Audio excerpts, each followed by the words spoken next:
Hello and welcome, star people.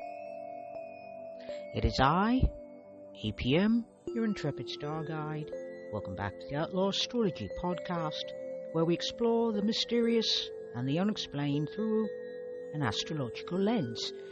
And today we're diving into part one of the Mary Celeste ghost ship mystery that comes from 1872.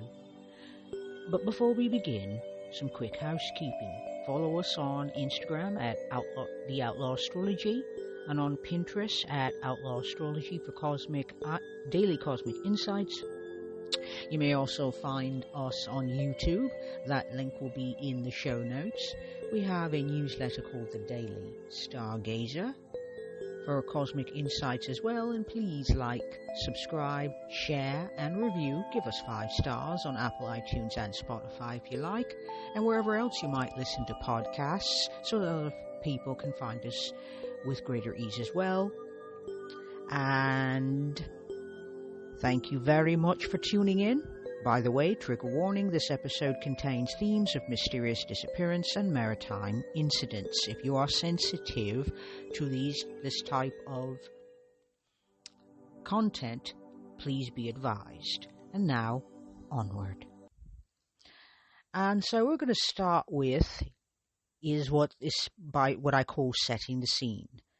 And the scene, as it were, is about the Mary Celeste, obviously. So the Mary Celeste is also referred to as Marie Celeste, and it is a Canadian-built, American-registered merchant brigantine ship that was discovered adrift and deserted in the Atlantic Ocean off the Azores on the 4th of December, 1872. Now, the story as it goes is that to this day it's still a mystery and there are probably lots of theories people like to theorize. So people like to theorize a lot on what happens when things don't make sense. And we have a lot of history on the crew, and starting out, the ship was spotted on the 20th of October 1872 in New York City. There was a loading of cargo. It was alcohol. His family joined him a week later on Sunday the 3rd. He wrote to his mum, that's Captain Briggs, to say that he intended to leave the next Tuesday and that the vessel was beautiful trim and they were hoping to have a fine passage. On the morning of Tuesday, November 5th, Mary Celeste left Pier 50 with Briggs, the captain, his wife, and 7 crew members and moved into New York Harbor. The weather was uncertain and they decided to wait for better conditions, and so the ship was anchored off of Staten Island, and a delay was used to send a letter. His wife sent a letter to the mother-in-law on that day as well. The weather eased 2 days later, on the 7th, and the ship left the harbor and entered into the Atlantic. So, while it was preparing to sail, the Del Gracia was in port at nearby Hoboken, New Jersey. They were awaiting a cargo of petroleum just destined for Genoa in Italy via Gibraltar. The captain and first mate were from Nova Scotia. They were highly experienced and respected seamen. Captain Briggs and Morehouse, the captain of the Del Gracia, shared common interests, and it is likely that they knew each other, if only casually. And some accounts assert they were close friends who dined together on the evening before the Mary Celeste's departure, but no one knows this to be absolutely certain, and this is coming from Captain Morehouse's widow 50 years after the event. So the Del Gracia was departed for Gibraltar on the 15th of November, following the same general route 8 days after the Mary Celeste. And so you're probably wondering what the Del Gracia was. Well, the Del Gracia is the ship that found the Mary Celeste derelict. Okay, so the weather at that point was uncertain in that no one knew its weather. It's ocean weather, okay? It was uncertain, which means, probably a little wavy, a little windy, choppy waters, and that's how we get to the Mary Celeste with a cargo load, entering into the Atlantic Ocean to deliver such load. And the crew members were known to be, including the captain, known to be capable. I haven't read anything or seen anything in my research so far that suggests that Captain Briggs was anything other than capable. Captain Briggs came from a large family, and most of the children became captains. So he's one of 5 sons of a sea captain, and all but one of the sons went to sea becoming captains. And Briggs was Christian and married his cousin, Sarah Elizabeth Cobb, which was not uncommon for the time. And they had 2 children, a boy and a girl. He had achieved a high standing in his profession, and he considered retiring from the sea to go into business with his brother because he was getting tired of the wandering life, but the project did not succeed. And so what happened instead is that they both invested in a share of a ship. The brother invested in a ship called the Julia A. Halleck, and Benjamin in the Mary Celeste, and that be Benjamin Briggs, the captain. In October of 1872, Benjamin Briggs took command of the Mary Celeste for her first voyage following her extensive New York refit, which would take her to Genoa, Italy, and he arranged for his wife and infant daughter to accompany him, while his school-age son was left at home in the care of his grandmum. And he chose the crew for this voyage with quite a bit of care. His first mate had sailed with Briggs before. The second mate, who was a young man, was of Danish extraction and born in New York. The steward was newly married and had signed on with a personal recommendation of the first mate, of a relative of the first mate, and the 4 general seamen were German, and they were brothers. And later testimony suggests that these 4 men were peaceable and first-class sailors. In a letter to his mum shortly before the voyage, Briggs declared himself eminently satisfied with ship and crew, and his wife informed her mum that the crew appeared to be quietly capable, to quote, if they continue as they have begun. Okay, so that's just to give you an idea that these people were capable at the job and good with the job. Most of them were from New York, with the possible exception of the German the seamen or crew members. Most of them were common to the New Jersey and New York area. I have chosen not to share names because I do like to honor the privacy of the families, should they still be around, and it's quite possible this is true. You can, however, if you want deeper research, because this is an astrology podcast, not a true crime podcast, this will come up easily in the search results if you want names and more detail. And so the ship's cargo, as I've said, was, and its significance, going to Italy. So it was alcohol and it was going to Italy. And so that's the scene as it's set. Now, the Del Gracia, which was commanded by Morehouse, encounters the ghost ship in the North Atlantic. And that happened on we got to derelict. Okay, so I have to follow up with my notes. So the Del Gracia had gotten to a position of 38 degrees 20 north, 17 degrees 15 west, midway between the Azores and the coast of Portugal at about 1 p.m. on Wednesday, December 4th, 1872. Land time would be Thursday, December 5th, would be land time. So on December 4th of 1872, that's land time. Sea time would have been Thursday, the 5th of December, 1872. And it was said that Captain Morehouse came on deck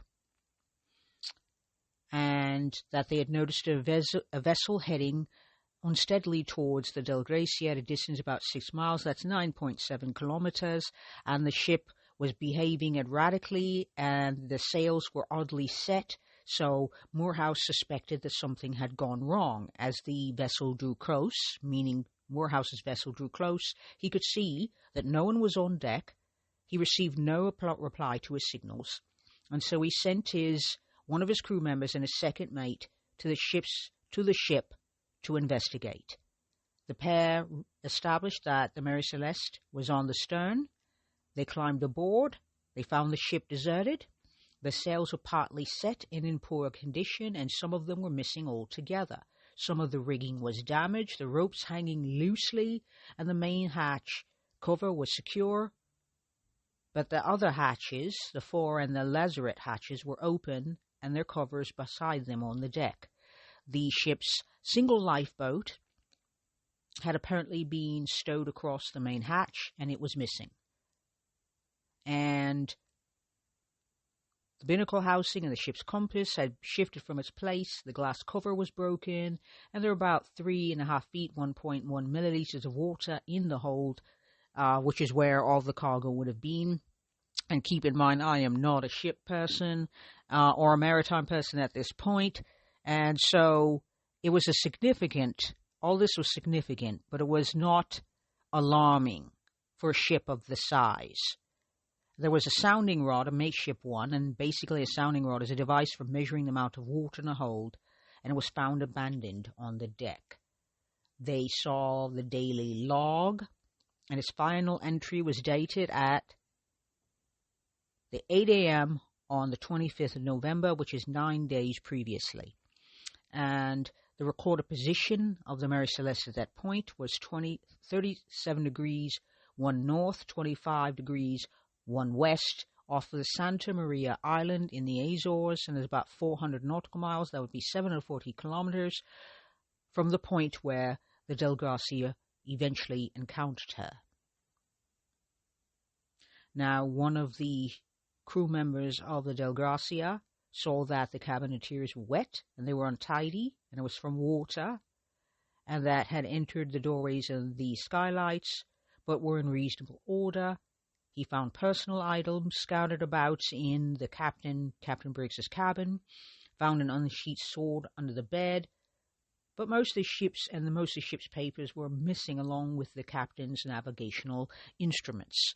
The galley equipment, that'd be the kitchen, were neatly tucked away. There was no food prepared, nothing under preparation. There were ample provisions in the stores, and there were no obvious signs of fire, violence, or otherwise. So they have been suggested an orderly departure from the ship by means of the missing lifeboat. The crew member continued to report these findings to Morehouse, and the captain decided to bring the derelict into Gibraltar at 600 nautical miles. That would be 1,100 kilometers away. And under maritime law, the point a salvager could expect a substantial share of the combined value of the rescued vessel and the cargo. So it was proving to be lucrative.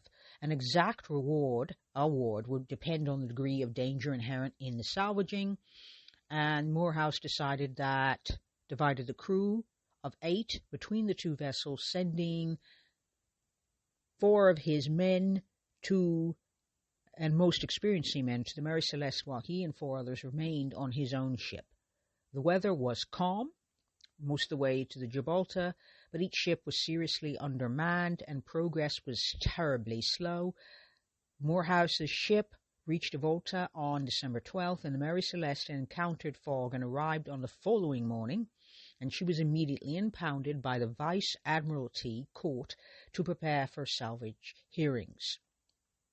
One of the crew members wrote to his wife of the ordeal was such that he could hardly tell what he was made of, but he did not care so long as he got in safe. And he said also that he would be very well paid for the Mary Celeste. So, it is not unusual, as it said, salvaging not an unusual thing. If you're a seaman, it's likely to be highly lucrative. And so, those are some of the first things that happened with the ghost ship. So that was what was found, and that was what wasn't found. Immediate reactions were that, I don't think anybody could have guessed what could happen. So the salvage court convened on the 17th of December of 1872 at Gibraltar, and everyone had testimonies, and it was believed that a crime had been committed, and that foul play had occurred, and that alcohol was more than likely at the bottom of it, keeping in mind that the Mary Celeste did have a cargo filled with alcohol. And this all came out during the hearings for the Mary Celeste, and, whether or not people are going to be able to salvage and get rich and make money, because, we live in capitalism and still live in capitalism at that day. And it was noticed that on the 23rd, an exhumation was ordered for the Mary Celeste and carried out by an investigator from Gibraltar, which included a diver, and there were cuts on the side of the bow, and it looked like a sharp instrument, possible traces of blood on the captain's sword, and his report emphasized that the ship did not appear to have been struck by heavy weather, citing a vial of sewing machine oil found upright in its place, meaning that it would have tipped had there been inclement weather. And it was not acknowledged that the vial could have been placed there after the ship had been abandoned, and no one raised that point in court. The reports of the hull conclude the ship had not been involved in the collision, it had not run aground, and further inspection by a group of Royal Navy captains endorsed the current, and at that time current, opinion that the cuts on the bow could have been caused deliberately. There were the stains on the ship's rails that could have been blood, and a deep mark possibly caused by an axe. These findings strengthened the prosecution and the investigators' suspicions that human wrongdoing rather than a natural disaster lay behind the mystery. On the 22nd of 1873, the reports were made available in London, with the conclusion that the crew had got at the alcohol and murdered the Briggs family and the ship's officers in a drunken frenzy. So that is one theory. They had cut the bows to simulate a collision, then fled in the yawl, fled in that little boat to an unknown fate, and it is believed that Morehouse and his men were hiding something, and that specifically that the Mary Celeste had been abandoned in a more easterly location, and that the log can be doctored. He did not accept the prosecutor of this case that the Mary Celeste could simply have traveled so far, uncrewed, unmanned. And so that is one theory. And then it starts to, get, increasingly worse. These poor people were undone. So the first theory is foul play. And that is what the prosecutor thought. The next theory, because there were pirating coming off the coast of Morocco, and alcohol then as now would definitely make someone quite a nice chunk of money. Money's always a really good perpetuator of crime. And that's not the word I'd want to use, but it's a really, usually the reason why most crimes get committed is money does motivate people. And it is believed that the lifeboat had been taken and set adrift, and it just got really wild. It even looks to the point like an insurance investigator is involved, because in order for a ship to sail, someone's going to have to invest, and they're going to want insurance. And so it could also look like insurance fraud, meaning someone made it look like the ship went derelict, made it look like, this thing happened here, and there you go. Now, we do have other theories, but those are the two current ones. I'll probably share the others in the second episode, because I do love to do those sort of things. So the immediate reactions we want to focus on right now is that it looks like foul play. And other people are thinking, is it possible that maybe insurance could be the problem? Maybe they're trying to make money. Maybe they just made all of this hullabaloo happen for the sake of cash. So let's have a look at the planetary positions. Now we're going to check out we're going to do the sacred three, the sacred four, and then we're going to step into parts unknown after that. So the sun was in Sagittarius, the moon was in Aquarius, and the ascendant is Pisces, which makes Neptune the chart ruler. Now we're going to look at the energy of the chart. So we have primarily cut between cardinal and mutable over 40%, whilst the fixity of the chart is at 17%. Excuse me. And it's mostly earth. So earth is 38%, fire is 29%, water is 18%, as is air. So this is primarily a cardinal mutable chart. It's a mixed signature, air. So we're looking at Capricorn, Virgo energy when it comes to this chart.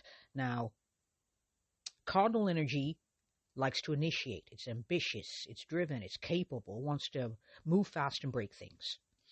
Whereas mutable signs tend to be flexible, shape-shifty, versatile, and can adapt to change quite quickly.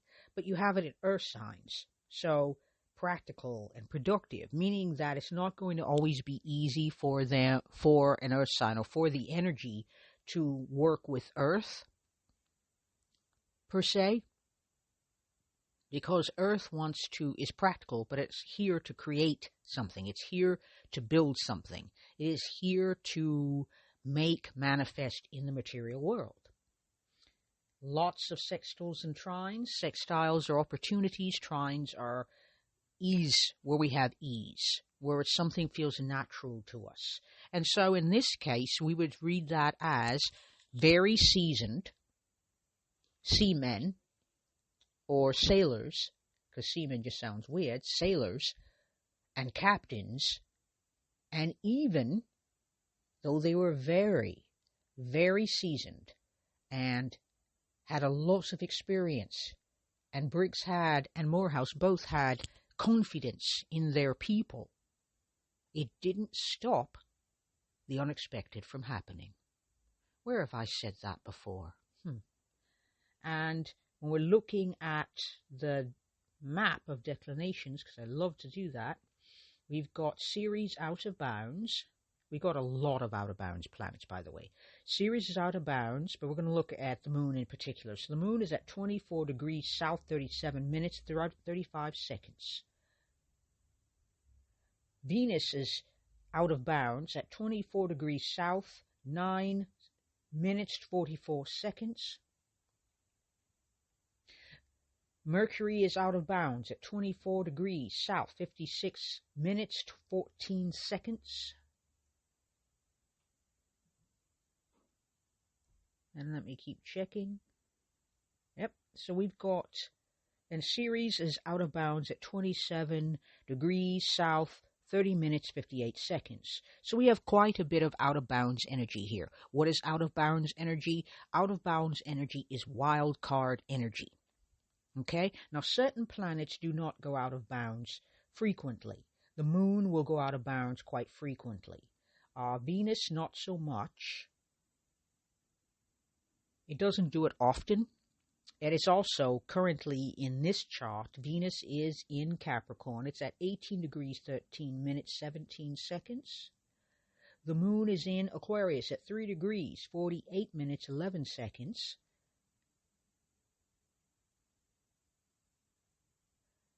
And let me check. Mercury is in Capricorn at 2 degrees 20 minutes 47 seconds. So Venus in Capricorn, and so is Mercury also in Capricorn. And so is Ceres is at 23 degrees, so co-present, 23 degrees 12 minutes 10 seconds, co-present with the moon. The moon is in Aquarius, co-present with Venus, Mercury. So that's quite a bit of energy. Let me check up top. Up top is out of bounds. Would we have 26 degrees north, 0 minutes, 27 seconds. We have Black Moon Lilith in Cancer at 16 degrees, 39 minutes, 21 minutes. And so that is the energy of what the chart looks like. We have a lot of energy in the fourth quadrant. That would be from the 10th house to the 12th house. That's 10, 11, 12. That's got quite a bit of energy there. And that basically means anything from the MC all the way out to the 12th house would also be how we exit this life. Things that are hidden for the sake of quantum astrology, things that are hidden, and also the mystical and spiritual side of things, you know, and also things that are unconscious as well. And that's very, very active. Now, that is, the MC also stands for public perception, how others may see this through the, you know, the yawning chasm of time. Okay, so we're going to do a pass, and the sun is in the 10th house with the North Node. The sun is at 12 degrees 24. This is in Sagittarius. The MC is at 23 degrees 0. It is also in the 10th house with the South Node. So at 3 degrees 25 minutes. Now, what does this all tell me? Along with Pallas at 5 degrees 40 minutes. All of this Sagittarius energy means very philosophical. And it is a desire to travel, and to travel broadly, and to go to different countries because you have a yearning to see the world, but also because the sea is your mistress or your muse, however you want to see it. We've got Sagittarius energy here, okay? That means that Jupiter's calling the shots on this 10th house. So let's have a look and find out. Now, Jupiter is in earthy Virgo, co-present with the descendant at 17 degrees. That's the descendant, and at 1 degree, we have Jupiter. Now, Jupiter at 1 degree is very Aries. It is taking risks, although calculated risks, because this is in Virgo. Jupiter does not like to be in Virgo. Jupiter prefers to be in Pisces. That's his traditional sign affiliation, but it likes to be in Sagittarius more. So this is a Jupiter in Virgo in the 7th house about others, you know. And so I'd say when I'm looking at this, this is a very meticulous chart with checks, with balances, with frameworks. Everybody here would be doing their due diligence. And so this would be a very diligent and conscientious vibe.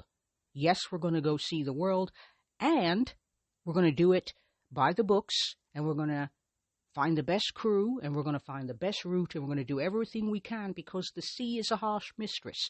The sea is unpredictable, chaotic, and so you need to plan, because the sea is also nature. And much like a mountain in the previous episode, the previous two episodes ago, where I talked about this very topic, planning when you're going to go up against nature is always a wise choice. Now, let me look at the ascendant. The ascendant is in Pisces with Eris there. Eris is standing up for things, and this is also very spiritual. It is sometimes idealistic. Is it possible our crew was a little idealistic and hopeful? I would say so, probably. And the ascendant is ruled by Neptune in Aries at 23 degrees. So, this event over the next 20 years is going to experience what is called a Neptune return. And that second house placement are resources that they might have had.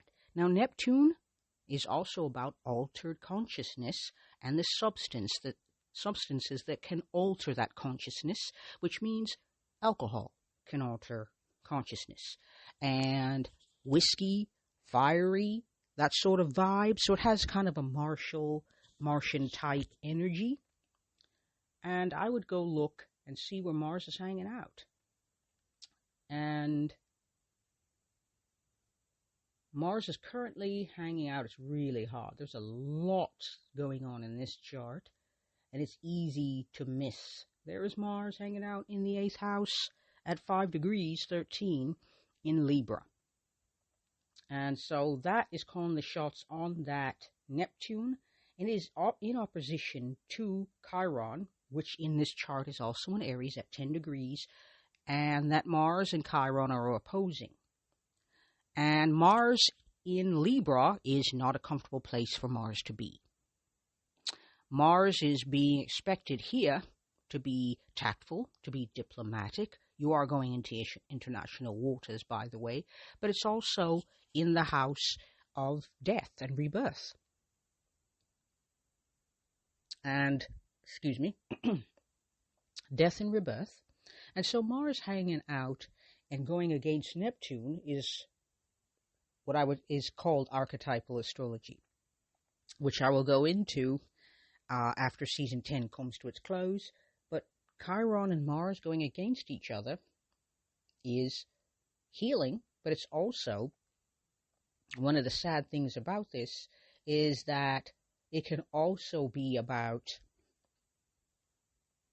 not seeing things, not always through your own fault. It is being pleasant, putting the pretty picture. Now, how would that have anything to do with this mystery?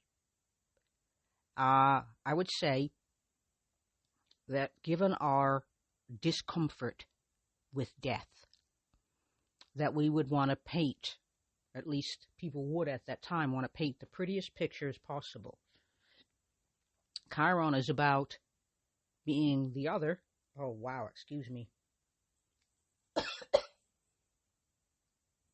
Throat getting very dry. So, Chiron would be about, it's about the wound and the audacity.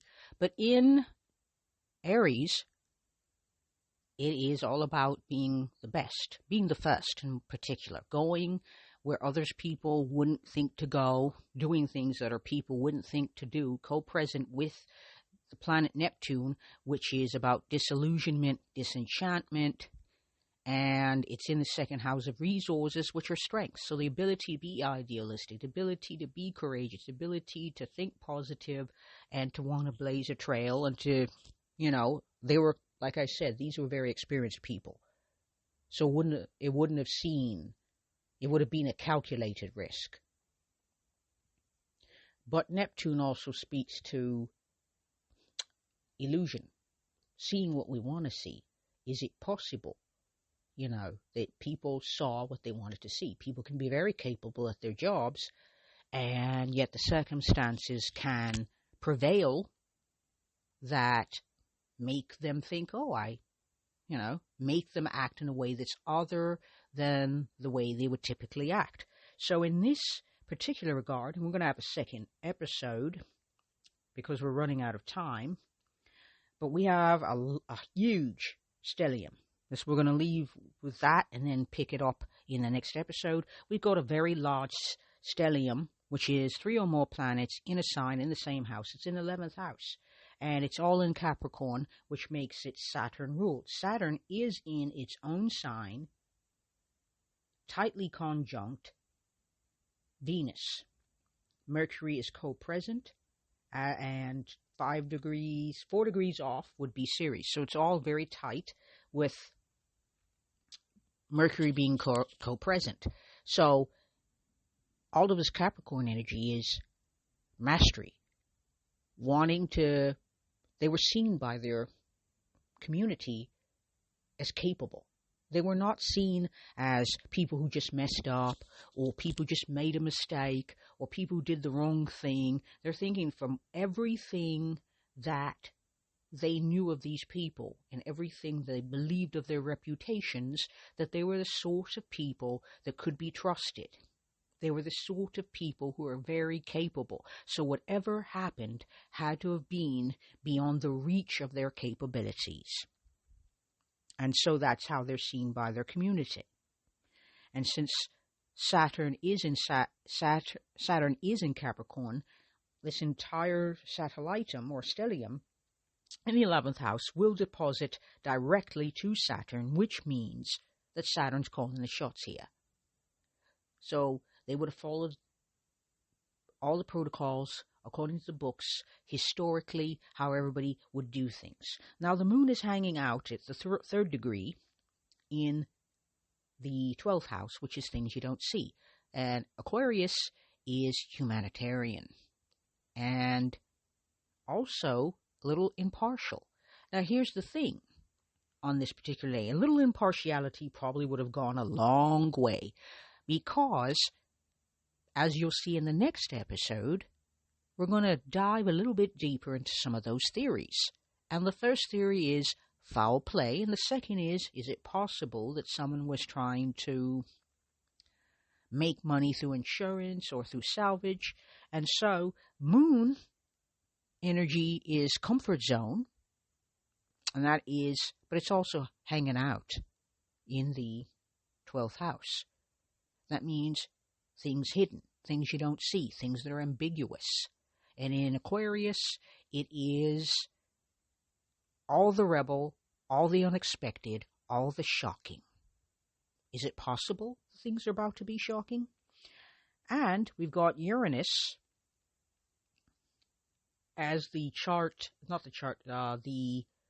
caller of that moon. It is in Leo and not in a sign of comfort. Either is in the 5th house. In the 6th house, and that's unexpected. And that speaks to the unexpected, and that is our daily routines disrupted, our jobs, service animals. The daily is where you would look. So this is an unexpected upset to the daily. And let's check.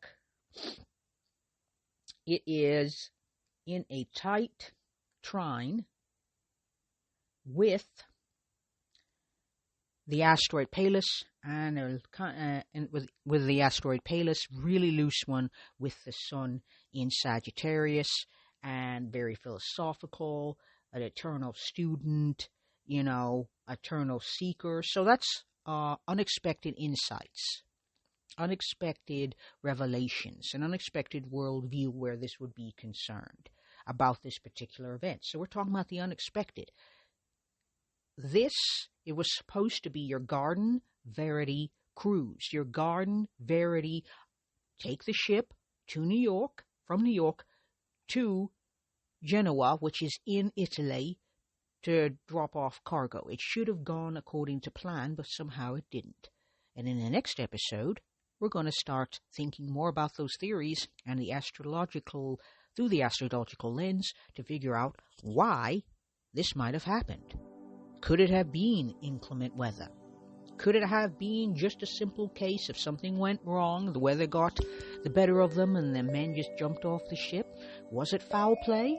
Or was someone trying to run a game in a capitalist society and make themselves some lucrative change at someone else's expense? Well, we are going to see next episode. So these are the current planetary positions. So the key takeaway here is that sometimes the greatest mysteries aren't about what we find, but remains hidden. Also, share if you got any theories about the Mary Celeste.